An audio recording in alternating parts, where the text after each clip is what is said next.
जब हम कायनात को देखते हैं तो हमें आसमानो ज़मीन और ख़ास तौर पर जानदारों की पेचीदगियां नज़र आती हैं। ये सब हकीकतें इस सवाल को जन्म देती हैं कि क्या ये सब कुछ इत्तफाकिया है या इसके पीछे कोई मंसूबा बंदी है। यानी फ़र्ज़ करें कि आप किसी सहरा में सफ़र कर रहे हैं और अचानक आपको रेत पर एक मोबाइल फ़ोन गिरा हुआ मिलता है। क्या आप ये कहेंगे कि ये मोबाइल फ़ोन रेत और हवा के इत्तफाकी तामुल यानी रैंडम नेचुरल प्रोसेस से बन गया है?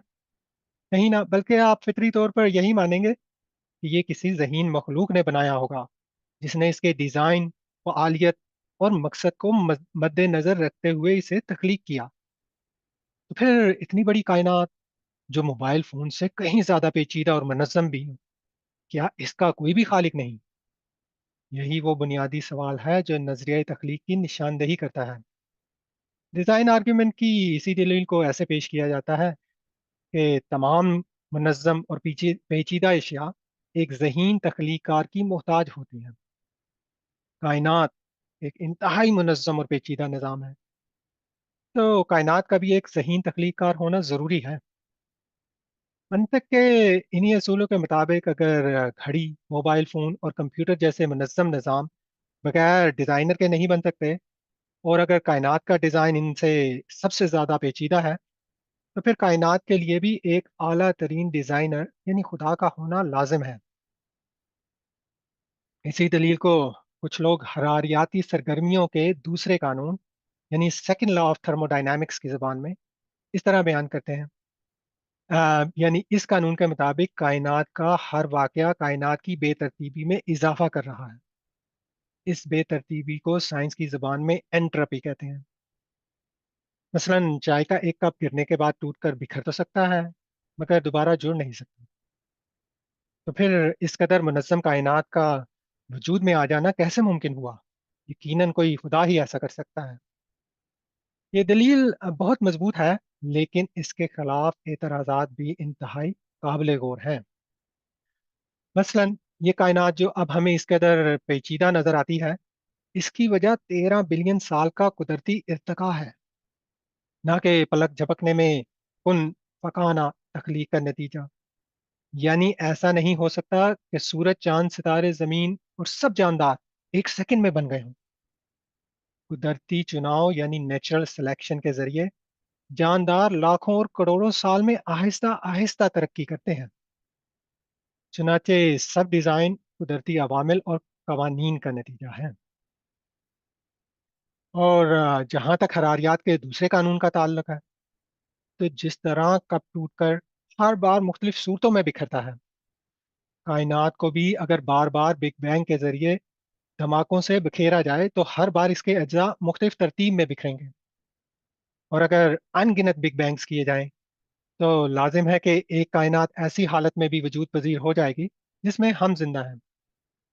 यानी जिस तरह लूडो के दाने पर लगातार 3 छक्के लगना मुश्किल है, मगर नामुमकिन नहीं, इसी तरह मौजूदा कायनात का बनना इंतहा की हद तक मुश्किल तो है, लेकिन अनगिनत धमाकों के बाद नामुमकिन नहीं। Yani the probability of a universe coming into existence as we see it now is extremely low, but not zero. और जहाँ तक कायनात की एंट्रोपी के बढ़ने का मसला है, तो इसका ताल्लुक पूरे सिस्टम से होता है, किसी एक हिस्से से नहीं।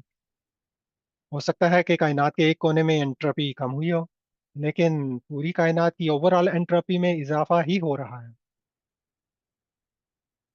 कुछ फलसफी ये भी कहते हैं कि हमें कायनात पेचीदा लगती है, क्योंकि हम इसमें मौजूद हैं। अगर कायनात मुख्तलिफ होती, तो ज़िंदगी शायद मुमकिन ना होती और तब कोई सवाल उठाने वाला भी ना होता।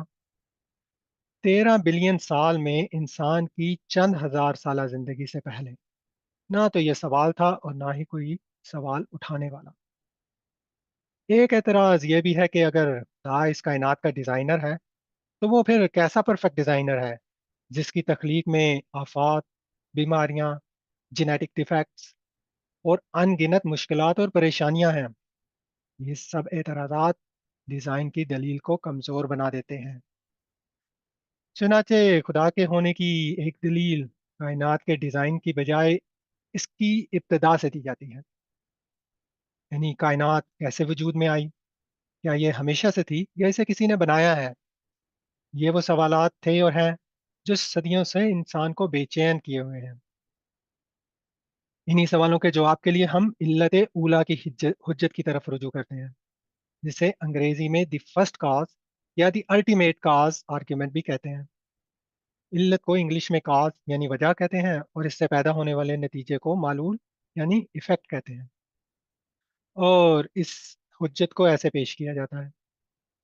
हम जानते हैं कि हर वजूद की कोई ना कोई इब्तदा होती है, यानी कोई वजह होती है।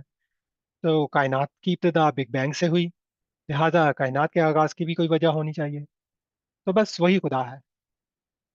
ये दलील भी बज़ाहिर तो माकूल नजर आती है, लेकिन साथ ही कुछ एतराज़ों को भी जन्म देती है।